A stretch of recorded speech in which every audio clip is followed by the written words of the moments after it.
Welcome into the Triple Play Fantasy Baseball Show. Let's go.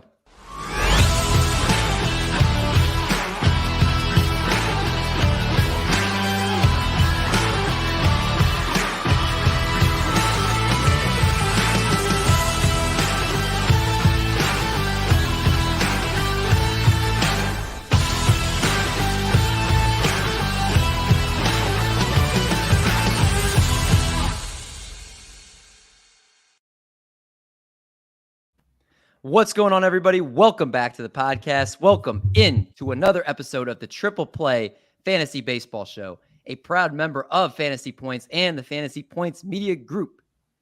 D. Mendy here, back with you guys tonight, joined, of course, by a little cheesecake, Doc and Marty Party, and a special guest. Of course, the special guest, I have to save him for last because he is the most special of our crew tonight. But, LC, you've been jamming, you've been wild and backstage before the show. I got to know, are you ready for tonight? I am ready. I realized that earlier today I retweeted a fake account and someone pointed out to me, Twitter's a wild place nowadays. Someone pointed out to me that the baseball reporter, like, why are we getting fake baseball reporter accounts? Name was Mohamed Lester. So his hashtag. I know what you're talking about. Yeah. His hashtag was bad. I'll just say that. You can put it together if you think about it. And I didn't realize because he tweeted out Cody Bellinger signed with the Blue Jays. I think that's not true yet. And no, it's not. It's not true. Okay. I definitely retweeted that. And someone was like, are you sure that's a real account? And I did some Googling. There's no actually MLB reporter named Mohamed Lester. If anyone saw that tweet from me, it's not a real tweet. Just you unretweeted it. I'm trying to find it now. I deleted it. I delete my bad tweets. I think I saw, I mean, it was gaining traction too.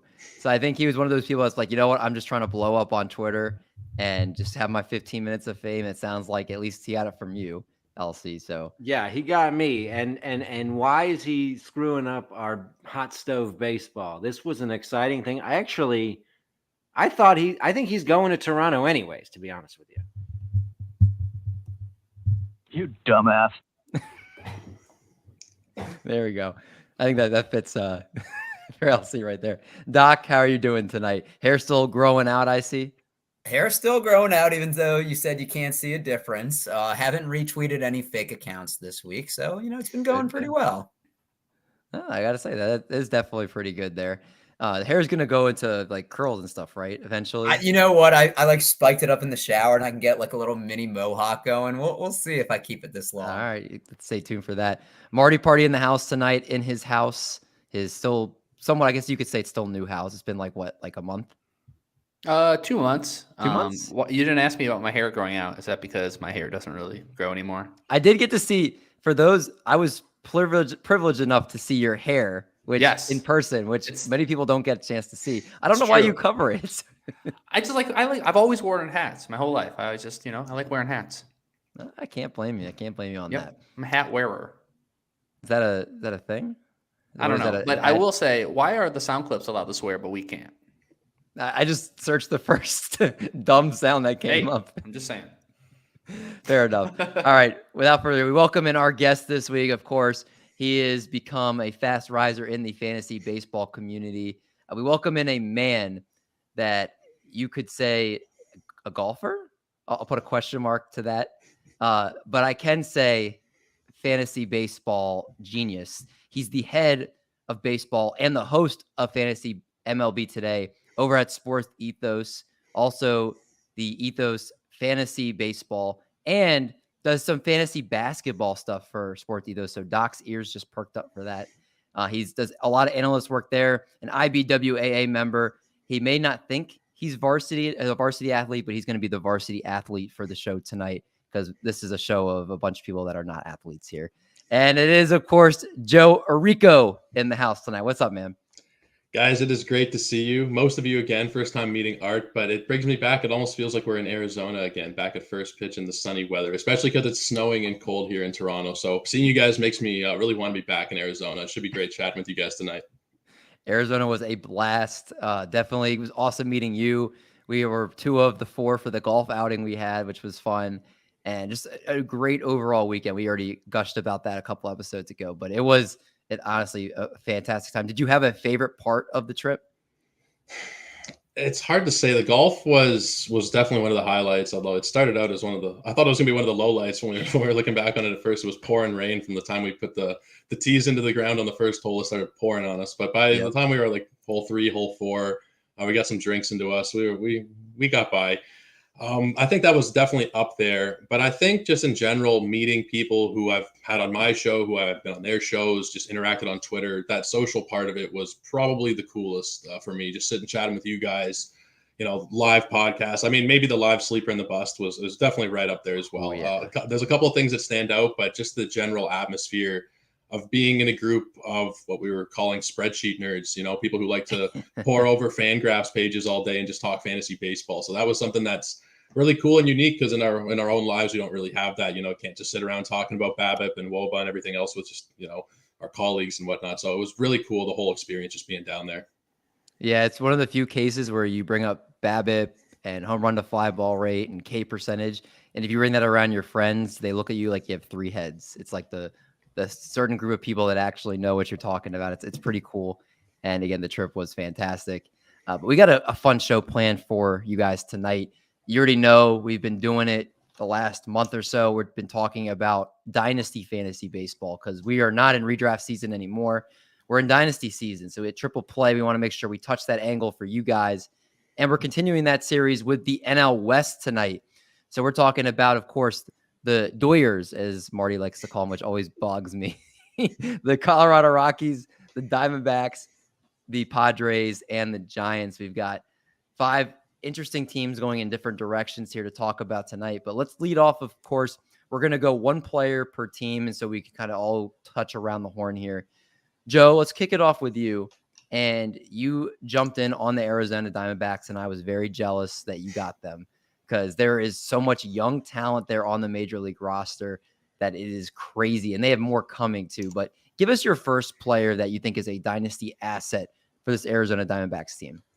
Yeah, there is a lot of talent to choose from. There was one guy in particular who did not make the top 3, where I was thinking it feels weird to not include him, but he just had to unfortunately be the odd man out. But the number 1 player that I have there would be Corbin Carroll. I don't think that's much of a hot take.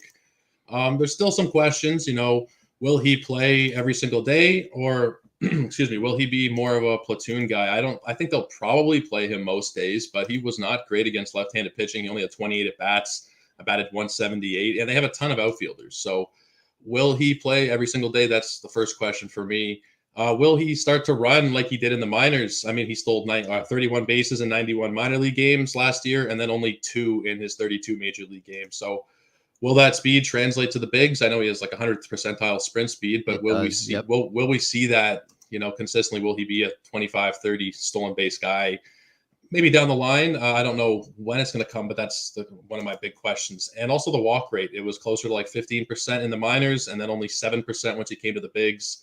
I think he can get it back up a bit, but those are like my main questions. And I think, I'm not trying to criticize him. Those are just kind of some things that I'm seeing where maybe he could get even a little bit better, because what we saw at the big league level was really good. He was like a 130 WRC plus already.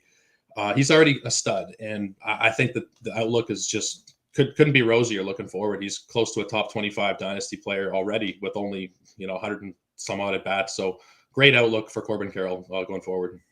Let me ask you this, Joe. So you mentioned the sprint speed, 100% sprint speed, 2 stolen bases last year. He had most of his at-bats and plate appearances coming from the 6th spot, 43 plate appearances, 21 more than the next closest spot. Now that's in a small sample size. They're putting him almost near the middle of the order. Are you worried that he might be their number 3 hitter, maybe number 4 hitter next year? And they're going to rely him more as a run producer, and that could hurt his stolen bases for people that are kind of dreaming of 20 plus stolen bases next year?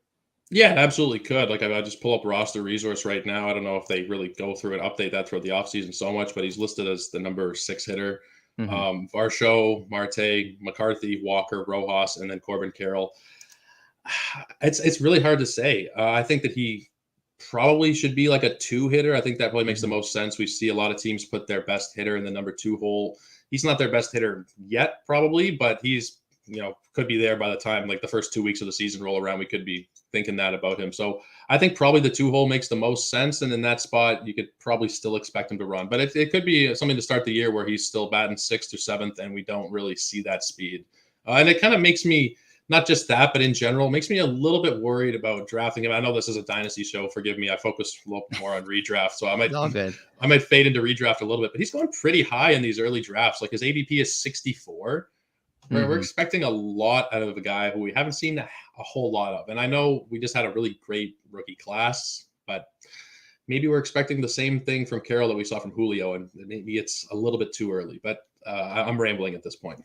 No, it's all good, man. We do reference where they're going in ADP right now too. We do cross over a little bit, and right now he is one of the top dynasty assets in baseball.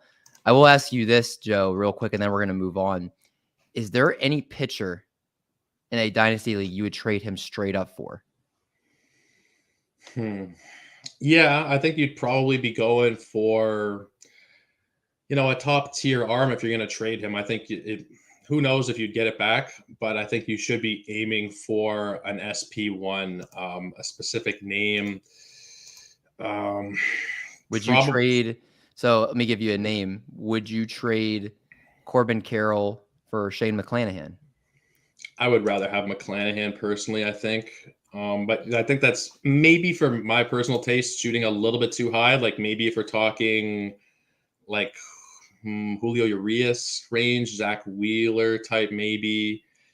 I think that would probably be closer to where I would go. I still think McClanahan can be like a Cy Young winner. I think that as a side note, like he fell really far in the Cy Young voting, but he was like that good this year. Really had like a 2.5 ERA despite the struggles down the stretch. I think that he's still a little bit safer from a dynasty point of view. I think despite being a pitcher, I think I would still lean McClanahan. I would think Zach Wheeler is somebody that I'd probably be aiming for there.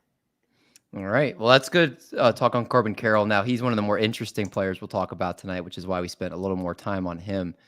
But Marty, let's go to the Dodgers. Let's talk about, which it's interesting with the Dodgers. They have a lot of older players on the team, and people think, oh, where's Trey Turner in this conversation? And he's a free agent, so he technically will not be part of this Dodgers conversation. So give us your first player you think is a dynasty asset for the Dodgers. Well, Joe just talked about him, Julio Urias. Let's start there. So the 26-year-old SP, 2023 is his last year of arbitration with the Dodgers. So he's set to hit free agency in 2024. So the big question is, will the Dodgers extend him? So because look at the team. If we kind of zoom out here, Clayton Kershaw, forever aging, right? Double Tommy John surgery for Walker Buehler. Do we really trust Dustin May and Tony Gonsolin for the long haul? I don't know. I think that's a question that we're still asking ourselves. So, if Urias hits the free agency, he's likely to command a contract somewhere around $30 million a year, somewhere 6 to 8 years. So that's like 180 to 240.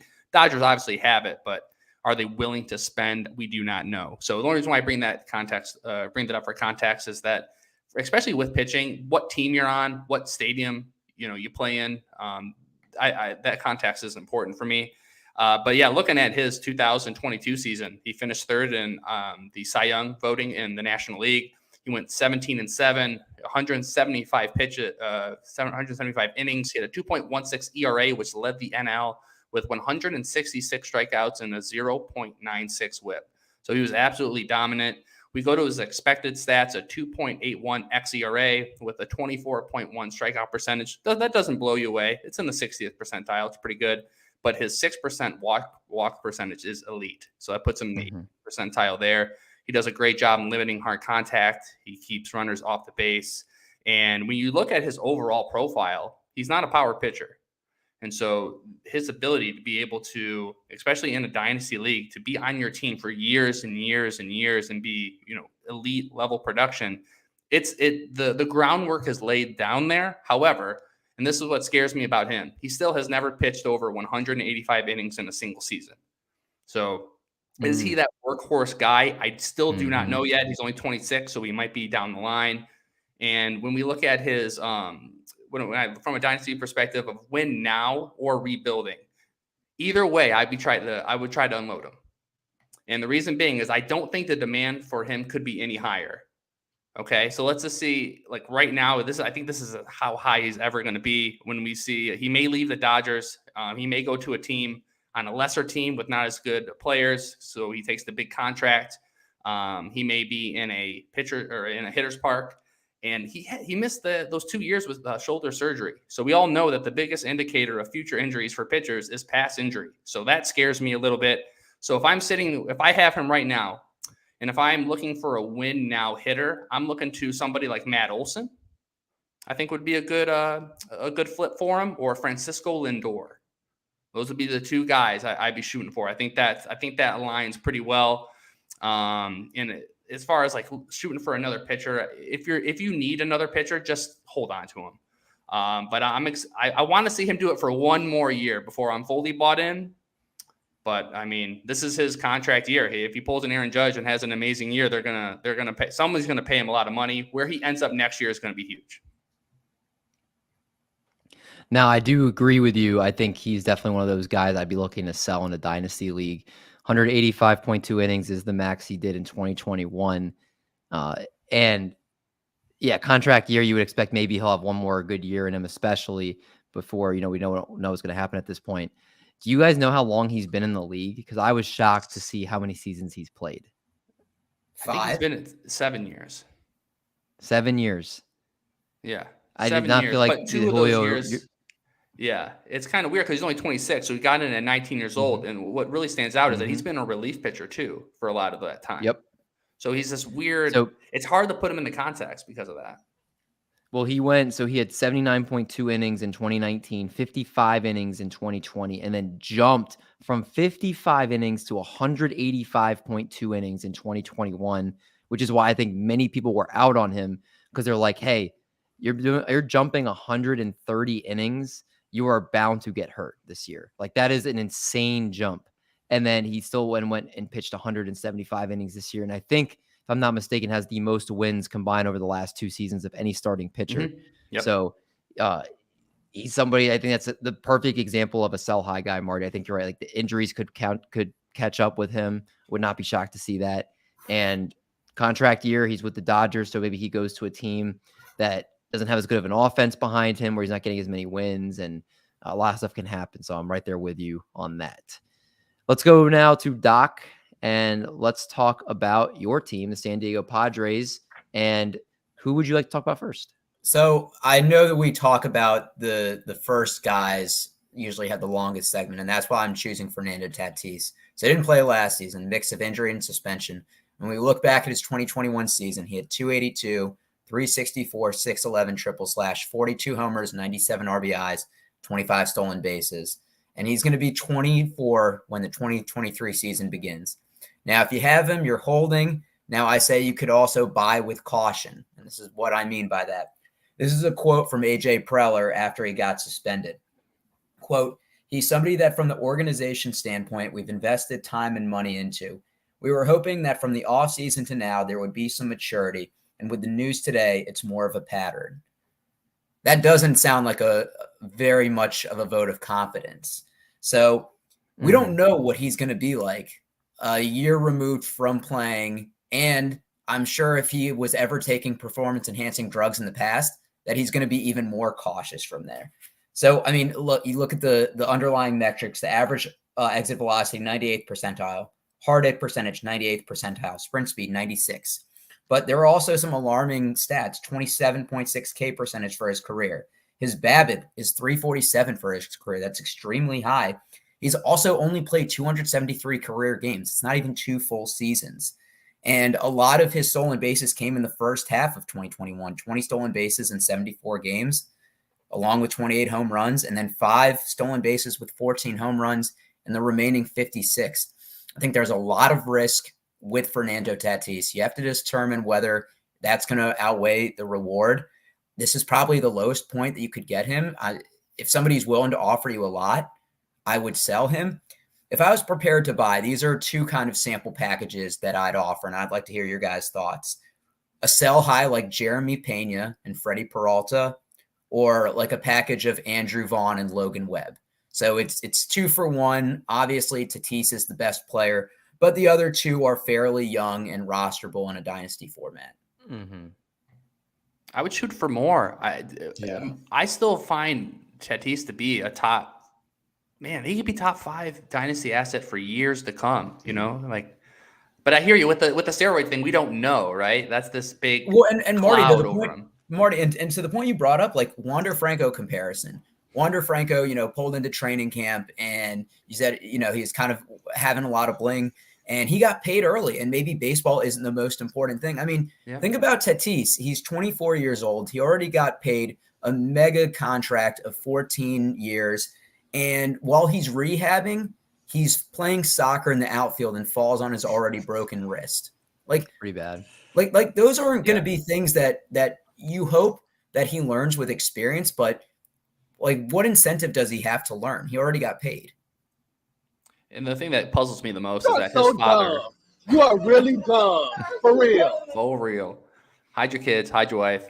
But no, more importantly, his father was in the league for forever. So it's not like he didn't have proper guidance. Like he knew going into Major League Baseball, like what it takes to be, a professional baseball player. And he has let literally everybody down from the organization to the biggest fan. So I hear you there. He's risky.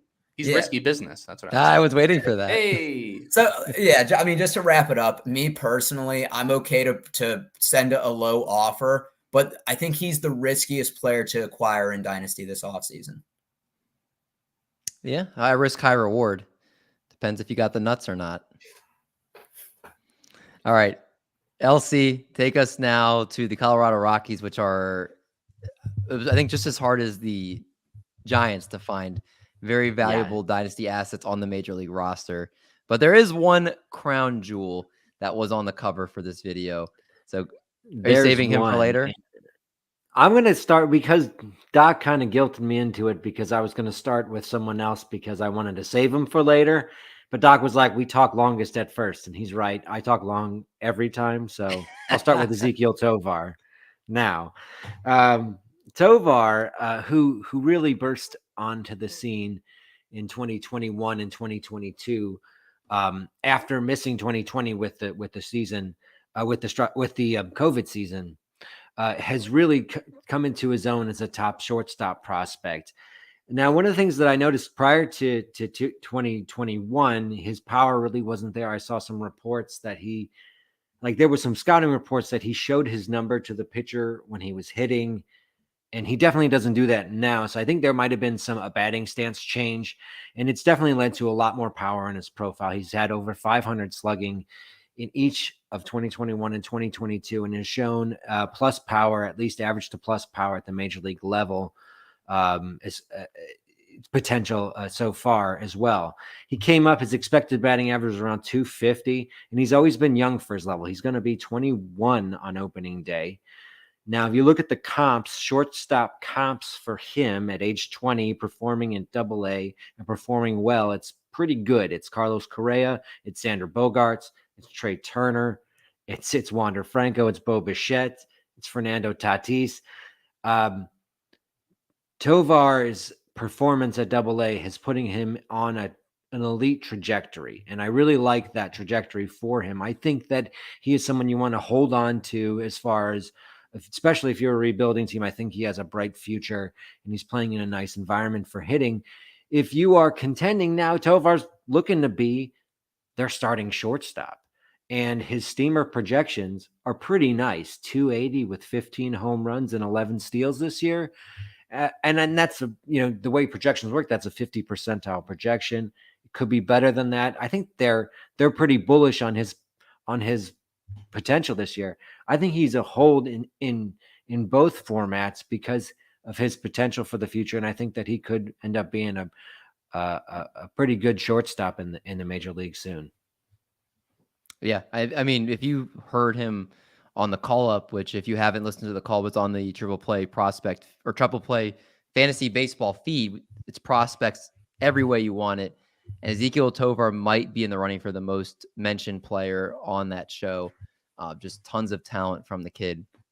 And he's kind of in a line of successful shortstops for the Colorado Rockies. You saw with Troy Tulowitzki and then Trevor Story. Now it's the Tovar show, and he looks like he's ready for the job. I think it's one of the reasons why the Rockies were confident in letting Story go to bring in Tovar. And just as Art's taking the Ovar on Tovar. Look at that. That's fantastic. That's the only thing that Torta Betty can come up with. But yeah, no, I think great stuff on Tovar. My first guy, the Giants don't have much to talk about, so my analysis won't be as long here. Thairo Estrada was the first one I'm going to talk about here. And on the surface, you're like, why would you talk about him? If you look at his StatCast page, it's like picture you turn a heater on, but cold air comes out, because that's what his StatCast page looks like. 14 homers, 21 RBIs. It will play in any type of fantasy league.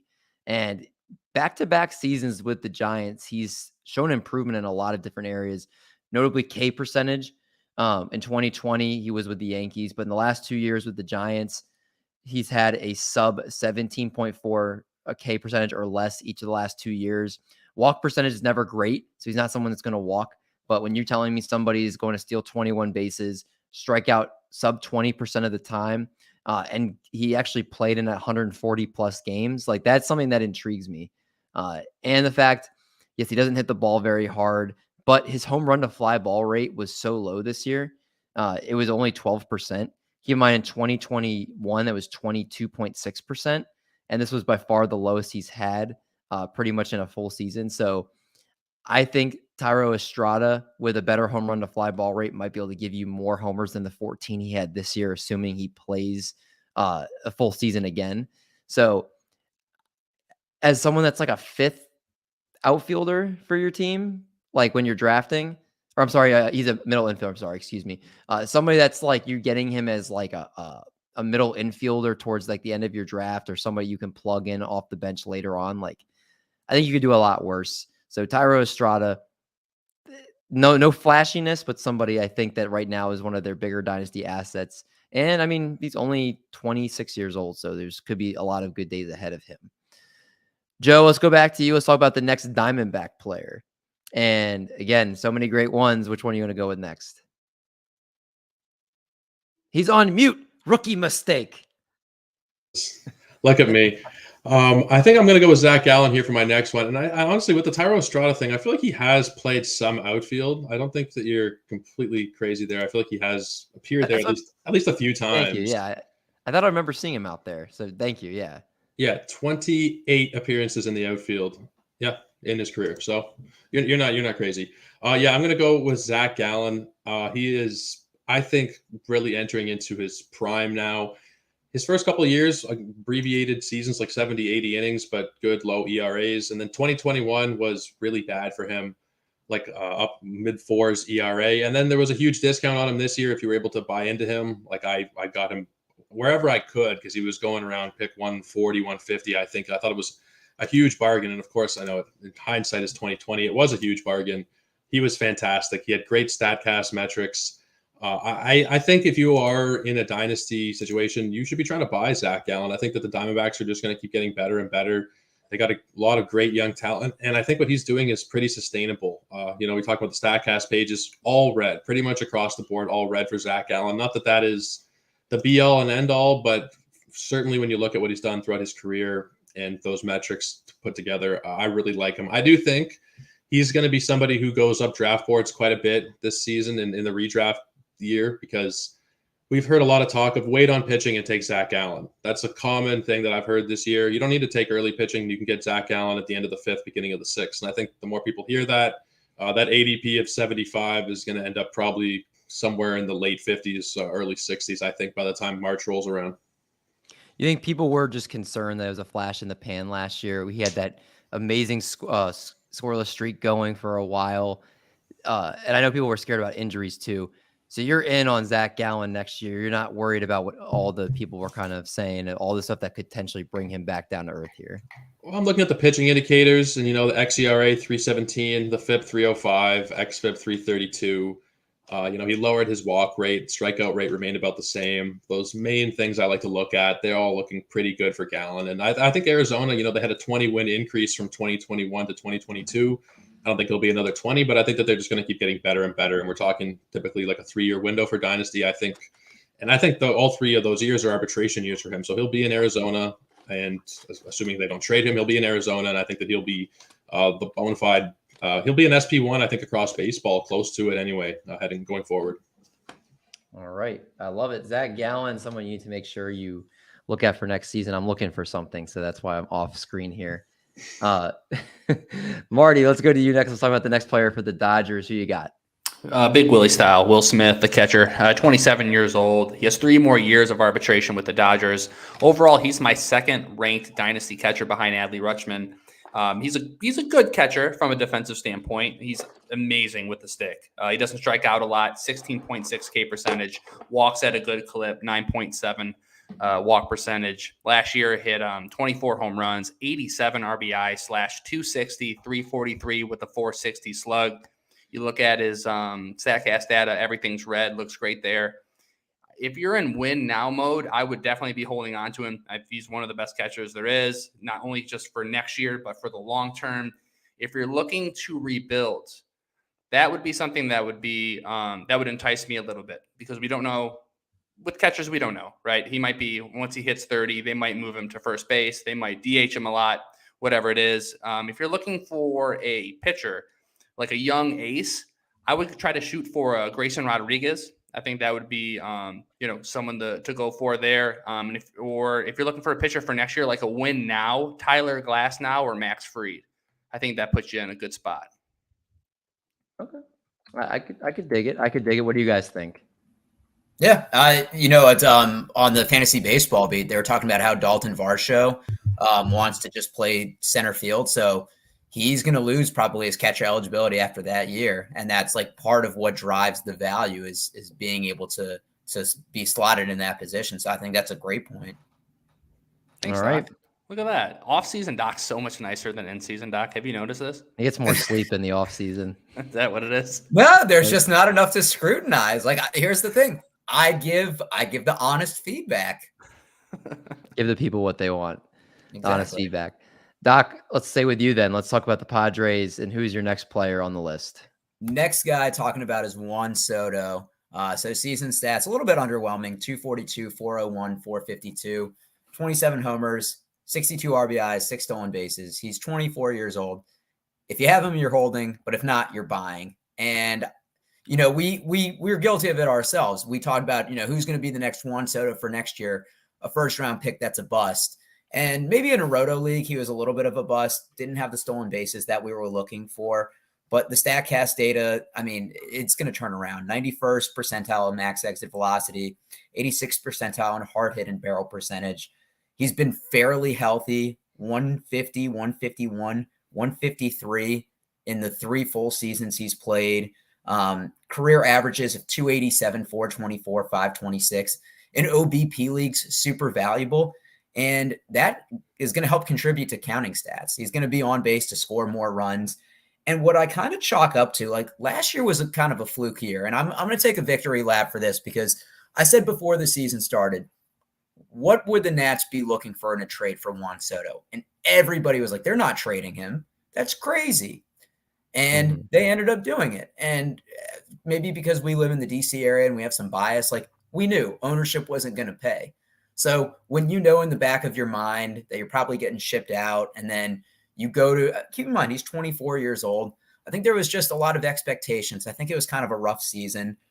I'm trying to buy low on him, and I would even give some 1-for-1s. I would give Acuna for him straight up. I would give Harper for him straight up. I don't know about Kyle Tucker. Maybe that's where I draw the line, but there are a lot of people I would give straight up for Juan Soto. You're lucky my soundboard isn't working. I was going to look for the best sound to come back. Did you say you would give up Soto for Acuna, or you'd rather have Acuna? I would, if I had Acuna, I would offer that straight up for Soto. Yeah. That's a tricky one. That's a tricky one. It is. Because I think Which you get a one would little you more. rather? I think you get a little more certainty with Acuna with the steals, and that would be kind of the tiebreaker for me. Everything else is all pretty elite. That would be. I would probably lean Acuna. It's an interesting question, though. So here's the kind of catch-22, though. Like Acuna could have a higher ceiling. You're right. He's going to give you the steals that Soto won't. Soto had 12, but other than that, it's been in kind of the 6 to 8 range. But Acuna had a torn ACL, and we kind of saw him take some maintenance days. There was kind of some undisclosed lower body injuries towards the second half of last season. Soto doesn't have that. He might be one of the more steady dynasty presences where he's just going to contribute in a lot of categories besides steals. And I mean, and if you're playing in a points league, he's super, super valuable in that format. Yeah. All right, fair enough. David, I tried to give you some more time for that sound. No, they don't have it. I was gonna say when you were patting yourself on the back with Juan Soto, I was trying to find a sound. Do you want a cookie? But they didn't have it. Oh, that's good. LC, let's go back to the Colorado Rockies, and now we're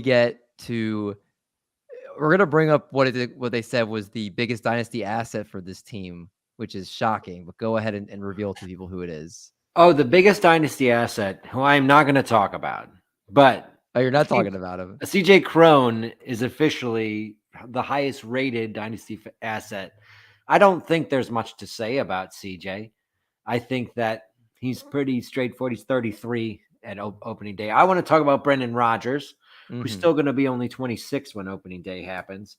So I think that he has a little bit of more interesting outlook to go dive into. Rodgers was a really interesting guy. If you look at his StatCast from 2022, it's all red. He looks like an elite StatCast hitter. 70th percentile average exit velocity, max is in the 83rd. Hard hit rate is in the 80th percentile. xWOBA is over 60. His XBA is nearly 80. This is a guy whose expected stats and whose advanced stats all show that he had a great season. What is not showing is that Brendan Rodgers hit 313 at home in 2022 and 218 on the road. He had a 185 ISO at home in 2022. He had a 99 ISO on the road in 2022. Go back to 2021, he hit 280 at home, 289 on the road, with a 247 ISO on the road and a 124 ISO at home. What do you do with this? He's not consistent year to year. I think that, to me, Brendan Rodgers was always somebody who I thought was hard to tell what you were going to get from him. I think that he's an asset who I would be looking to deal, and I would be looking for maybe a depressed pitching asset like a Jose Barrios or something like that if I was trying to trade. But also you have to look and say there's some promise here. Last year was a bit of a down year. He has not shown that extreme home road split that he did in 2022 than he did in 2021. So he also has some present value at second base, a position that's not very deep. So I think he's an interesting piece. And at his age, 26, he still has some possible upward growth with that. But he did not show that in 2022. He did not build on 2021.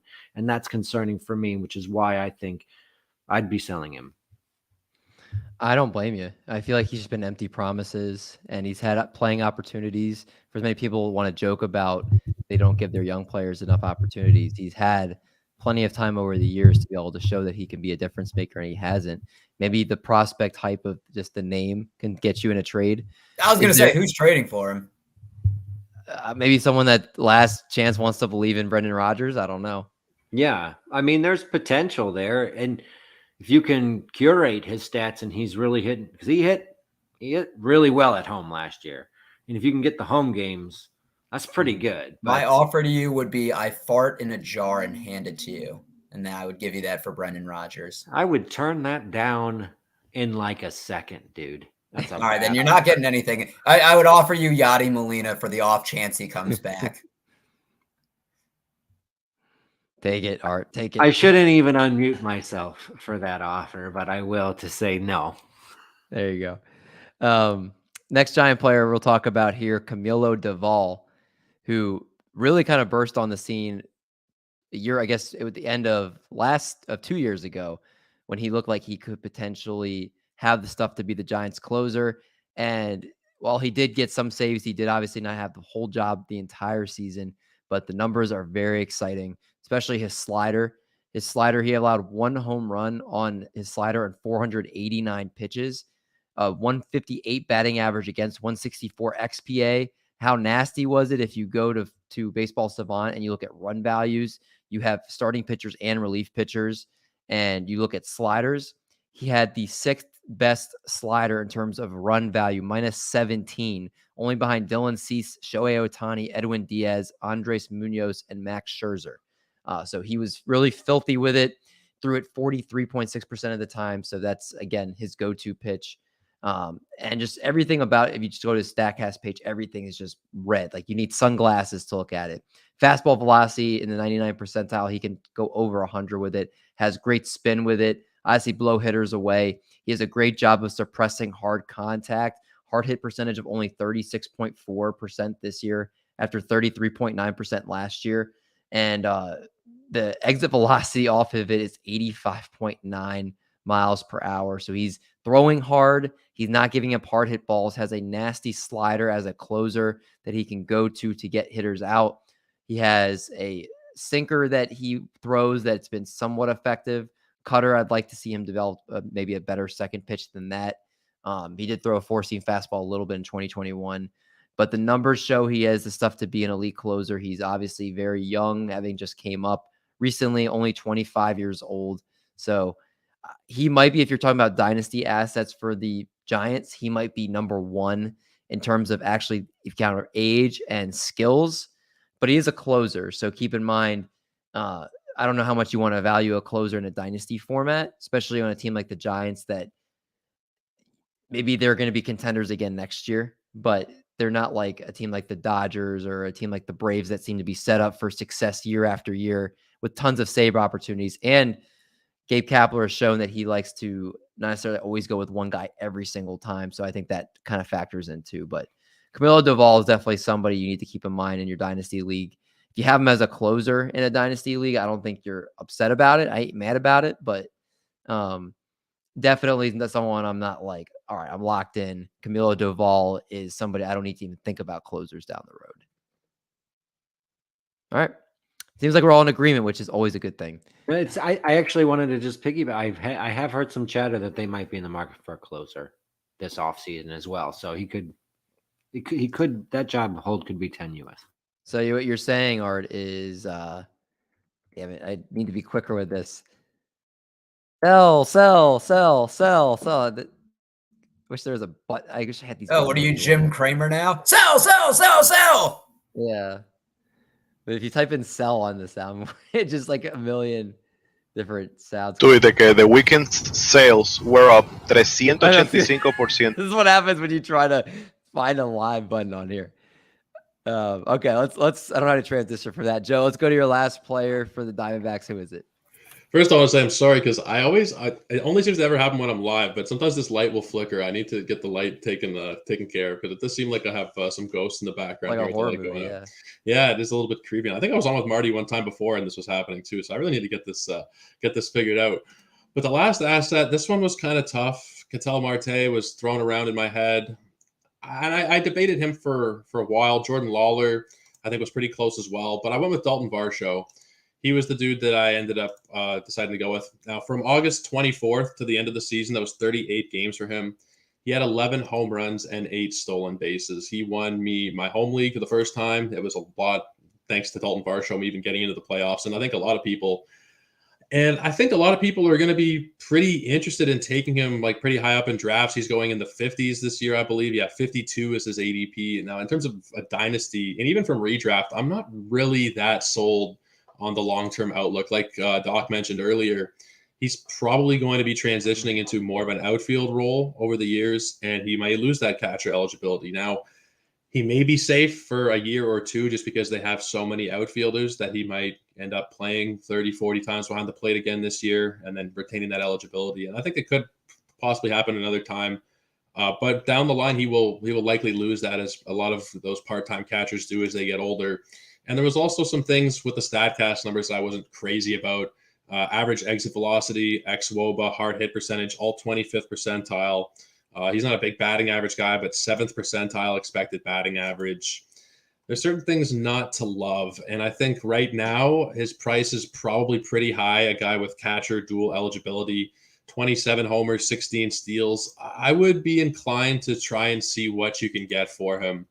in a dynasty league right now. And I think it's maybe tricky to figure out who you'd be going for. But I think probably anybody who is like a top 50, 60 kind of asset for him, because I think that's where he's valued right now. And I don't know that you're going to be able to expect that year in, year out from him. So I would be selling Daulton Varsho, and I'd be probably avoiding him where he's currently going if you're talking redraft.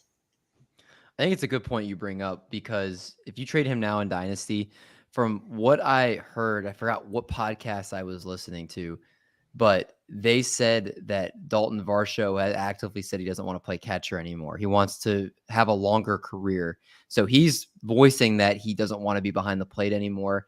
And I believe, I have to look at the numbers specifically, but most of the second half of the season, he didn't even play catcher. He was just pretty much playing the outfield. So this is the last season. It sounds like, barring anything crazy, you are going to get catcher eligibility for Varsho. And I think as an outfielder, he doesn't have that same appeal, because, I mean, 20 stolen bases will play, but there's a difference between 20 stolen bases from your catcher and 20 stolen bases from an outfielder. I just had talked about Thairo Estrada stealing 21 bases last season, right? So that appeal of like a catcher that can give you 20-20 and he's young, got to lock him up. Definitely doesn't have that same appeal. It might be like an outfielder. LC, thank you for reminding me. That was on the Fantasy Baseball Beat that I heard that. Thank you, because I want to make sure I plug when it comes from our network. I want to make sure they get the right credit. So make sure you listen to nuggets like that from the Fantasy Baseball Beat. They just did a Diamondbacks episode. So Joe, I like those points there. And just make sure if you have Varsho, you keep that in mind. Marty Party, last Dodger. And who are we going with?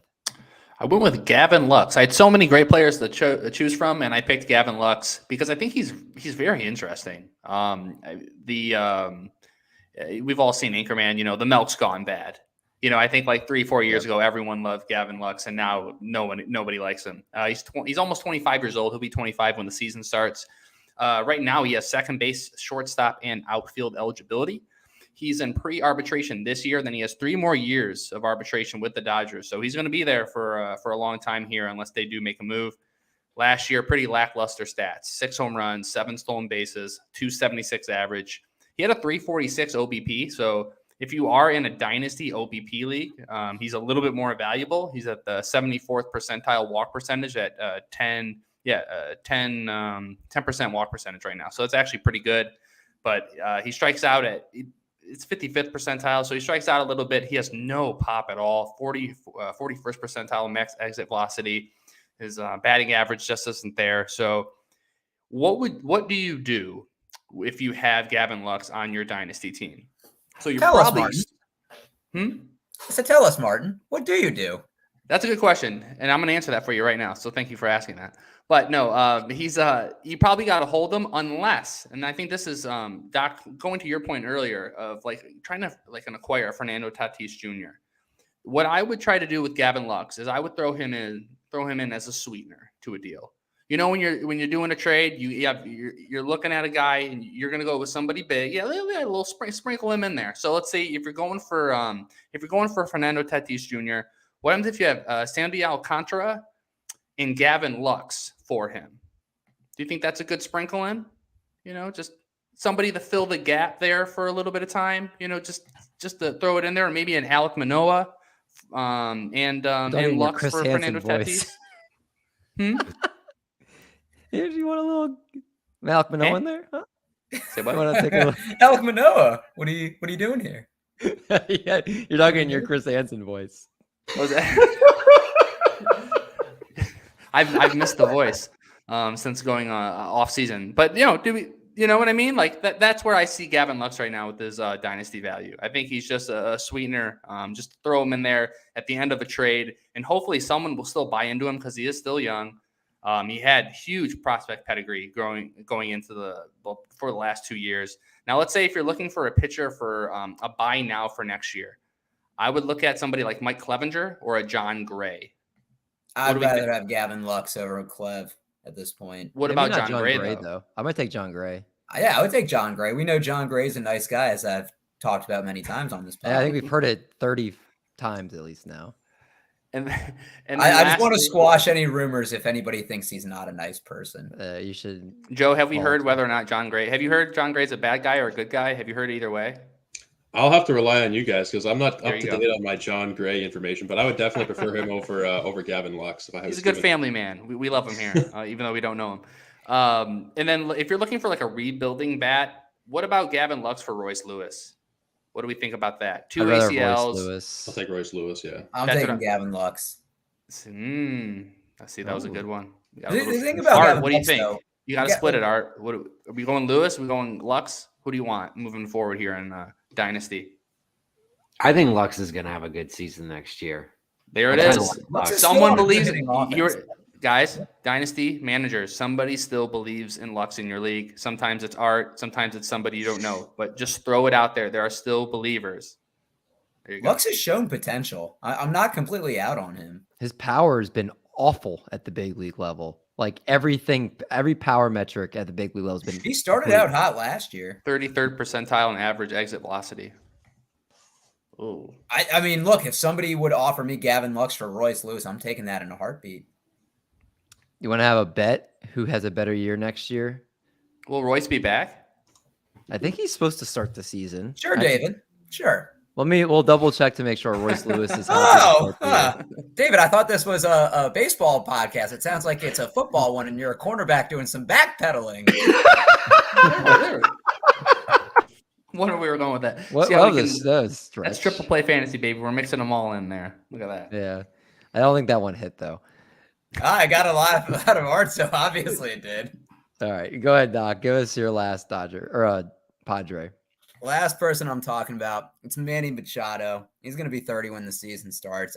I think I'm not trying to be boring, but I think you hold him also. If Wait, anything, where's your Manny Machado graphic? it's before you came in, and I said I'm too. No, I late. was here for it. But you said you didn't want to make one. So you made one for the well, other two. You were I at least lazy. make graphics, unlike you guys. You were lazy, is what you're saying.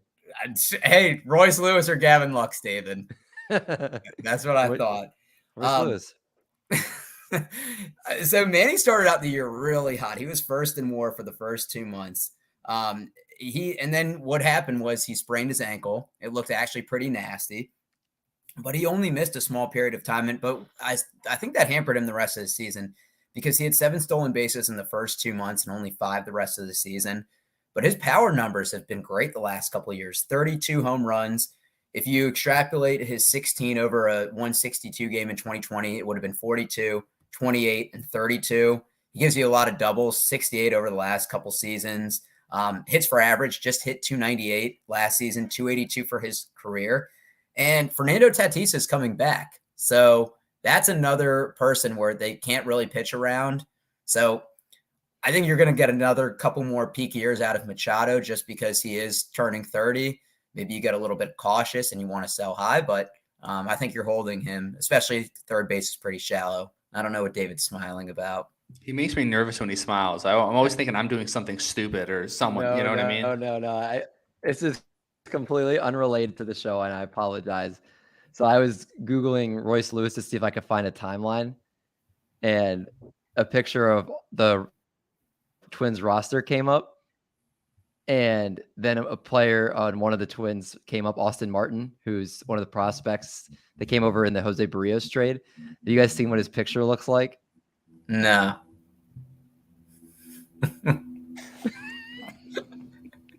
He doesn't look happy He's at all. He's missing part of his head. I know he's wearing a headband, but it looks like he's missing part of his head and the hat's floating on it.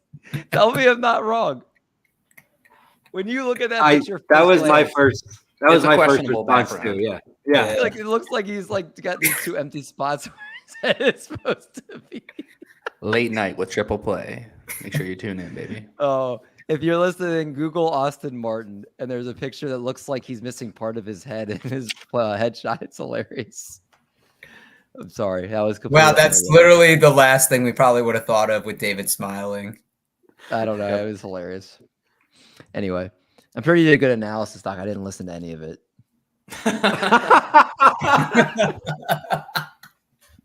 Go ahead, Art. I want to go with someone who is not a big name. Just got his first major league action in 2022 with the Rockies, and was actually one of their main returns in the Nolan Arenado trade. Elehuris Montero, who is a corner infielder, first base, third base, has big power, big time power bat, but has a bit of a free swinging contact problem. Now, the reason he was one of the main trade pieces in the Arenado trade is he was not like a free swinging hit tool issue guy before he got injured in 2019. He was the Midwest League MVP in 2018 and had a great hit tool back then. Since then, he's been more of a long swing power bat. But so there is a possibility he could get himself back to that sort of hit tool. But either way, he has big time power upside, and given more playing time, given a chance to get some more plate appearances, I think he could be someone who could project to be a power bat at a corner infielder for the Rockies. So he's kind of a sleeper for me in a dynasty aspect. He's only 24 years old. He still has some growth in the profile. And with that power, he could possibly be someone who could be a big profit potential later on at a very small acquisition cost. So, and also I learned how to say his name today, Elehuris. So Very elegant. there, Once you learn how to say the name, you got to bring him up on the show. Art, Art, what? Go ahead. I think we're about to say the same thing. Art, what do you drink in the morning for breakfast? What do I? No comment. What? No. What do you have in the morning to drink with breakfast? Coffee. What do you have it in? A mug. What's another word for mug? A cup. So wait. So what is the whole thing? Coffee cup. No. What, like when you say you have something? A cup of coffee. For those that took the over on 0.5 cup of coffee references, We texted. you hit. We got it. We texted We got him. before the show. And Oh, I said, man. "You think Art says a cup of coffee when referencing a player's time in the majors." We got it. This might have been the first prospect episode that I had to be coaxed into saying that, but yeah. It's like you guys ever watch Pee-wee's Playhouse? And it's like the secret word of the day. The word of the day. Yeah. We'll just pick. We should just from now on pick like, I don't know, randomly like every week somebody else is like he's gonna say this, and when they say it, we just everybody else Scream goes real crazy. loud. I do have a serious baseball question regarding the Rockies. CJ Cron or Chris Bryant, Dynasty? Chris CJ Bryant. Ooh. Bryant for me. He's younger. Because we did He's 2 say, years younger. Art, you did say that Cron was their best Dynasty asset. Chris Bryant's still there, and he's going to be there for a long time. He's 30 years old. CJ's almost 33. Mm-hmm. So what do we think? Joe, I want you to weigh in on this. I think I'm probably going to go with Bryant. I think what we saw from him last year, even though it was short stretches, he was hurt. He did pretty well. I know he didn't have power, but he hit for a high batting average, and over time, in Coors, the power will come. So I think, given the age, I'm probably going to go Bryant. Well, you guys are all wrong. Didn't you say Chris Bryant? I said Cron. Chris Bryant can't stay healthy. CJ Cron is 33 years old and had his best season in Colorado. Chris But Bryant it was is 30 awful on years the road. old and has back and plantar fasciitis issues. I am all in on Chris Bryant this year. I'm doing my MySpace top 8 right now. He's one of them. If I go down, I go down. I like fine. that's one of our signature episodes. I like. Yeah. That's already getting a head start on He's that. so cheap. Where for does right he reason. rank? Let's see. Right now on NFBC, he's right at 113. They're going at the same place right He's now. he's 113. That's so high. CJ Cron's going 111. I'm not saying that either are ranked where I would take them, but still. And they're sandwiched around the guy I'm going to talk about next in Logan Webb, or what I'm going to coin him as is Spider-Man. It's not a good Spider-Man. These are awful. Just copyrighted. Okay, that'll do. Yeah, Spider-Man, Logan Webb. I think we were very, very skeptical after 2021 season. We were like, this is a guy that hadn't done much in his career to that point to get excited about for fantasy, and really just kind of has taken off with the Giants since 2021. Remember, this was a guy in 2019 and 2020, ERAs in the 5s, and expected ERA is not much better, but then really just made some tweaks. ERA 3.03 or less each of the last 2 years, 2.90 ERA last season. Also pitched 192 innings, so he gave you a lot of durability after 148 innings in 2021. The expected stats kind of show similar. His ERA, FIP, xFIP, all kind of ranging from high 2s to mid 3s. So seems like this is something repeatable, but the one thing that really took a dip was his strikeouts. He averaged 9.59 K per 9 in 2021. That dipped down to nearly just 7.5, 7.63 last season. I believe only struck out 163 batters at 192 innings. So that strikeout stuff that I think we saw glimpses of in 2021 does not seem the same in 2022. Does not get batters to consistently chase, but is somebody that walks batters only 6% of the time the last 2 years, pretty much. So to me, Logan Webb, he's 26 years old. Seems like he kind of found himself the last couple seasons. Doesn't really throw much of a fastball, really just relies on a sinker, slider, changeup combination, and it's worked out really well for him. I think this is somebody you can kind of plug in as like an SP3 or 4 in a dynasty league and be okay. I don't think you're actively shopping him, but I don't think you're actively trading for him either. I think he is what he is at this point. And if you need a starter and you think it's like, I'm not going to get one of their top 2 or 3 guys, but maybe I can get Logan Webb as their 4th guy and not have to pay as much for it. I can stabilize my rotation. That's kind of what I think he could be viewed as in a dynasty format. He's only 26 years old. I feel like you're kind of throwing in the towel of we know what he is. Like that's very fair. I do think when he doesn't throw hard. Keep in mind the highest he topped out at this past season was 92 miles an hour. That was what he averaged. I'm just saying, like, you could look at his stats the first 2 years, and he threw 21 games and 5.22 ERA, 5.47 ERA, 1.46, 1.56 WHIP. Then the last 2, 3.03 and 2.9 ERA, 1.16 and 1.11 WHIP in 59 starts. So I think it's kind of tough to say, like, you know what he is. Like, you can not throw fast like Kyle Hendricks and Wainwright and have good command. You can, but at the same time, do we trust? I mean, he's changed his pitch mix a bunch pretty much each season. This was the first year he actually featured his changeup. Keep in mind, he broke out in 2021, and his changeup was his least used pitch last year. Changeup was his most used pitch this year. Slider was still a very heavily used pitch, but he pretty much almost ditched his four-seamer this year.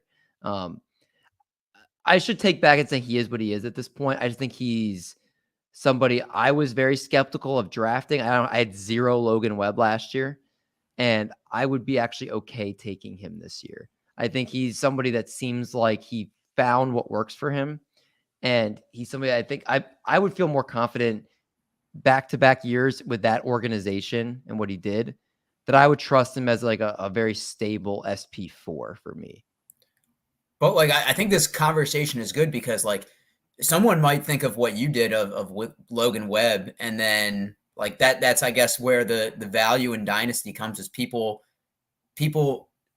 rate players differently. So like one man's trash is another man's treasure. Yeah, because he could go around and stink and be a 5 ERA pitcher again. I mean, the fact that he doesn't walk very many people, and the fact that all the ERA metrics line up to what he's done the last 2 seasons makes you actually really feel like the Giants unlocked something with him. And that's why I'm okay kind of being like, hey, he's 26 years old. I don't know how much more of a ceiling there is. But I think he's kind of starting to establish a pretty safe floor of like a mid-3s ERA and like a little under a K per inning.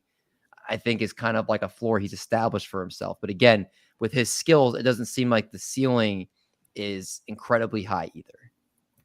He threw 192 innings, which is more than Urias at any point.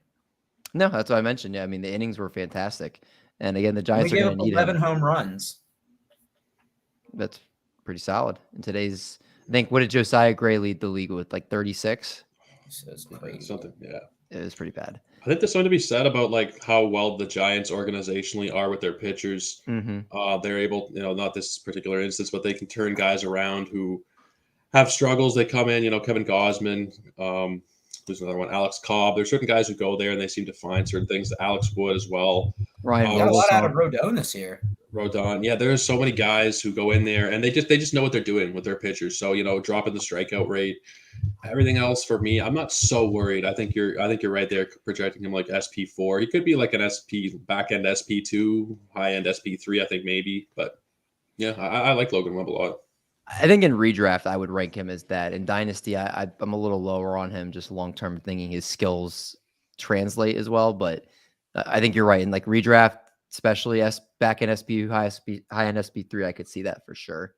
But that's it. 15 players in about an hour. That's always what we do here. We don't want to keep you guys here all night, but thank you guys for tuning in. If you're on YouTube, make sure you guys smash the like button so people can see the video. Make sure you guys are subscribed to the channel. We're on that paper chase to 3K on YouTube. And we're hoping to get that hopefully in the next like month or so. So make sure you guys are doing that. Make sure you leave a comment below too. And make sure you comment how awesome Joe's flickering lights are, because it's a show. You get a show within a show. So it's really cool there. But Joe, thank you so much for popping in, man, and hanging with us tonight. This was an absolute treat to have you and get to see you again after Arizona. Please make sure you plug all the great work you're doing right now, where people can find you. I want to thank all you guys for having me on here. It was really great to see all you guys again. Art, great meeting you. We'll have to get you all back on my pod. I've had Marty and David on. We'll have to get you other guys on as well. Like I said off the top, it just brings me back to Arizona, just chatting with you guys. Unfortunately, there's no beers here, although give it 5-7 minutes or so, there'll be a beer in my hand. But this has been a great time. This has been fantastic.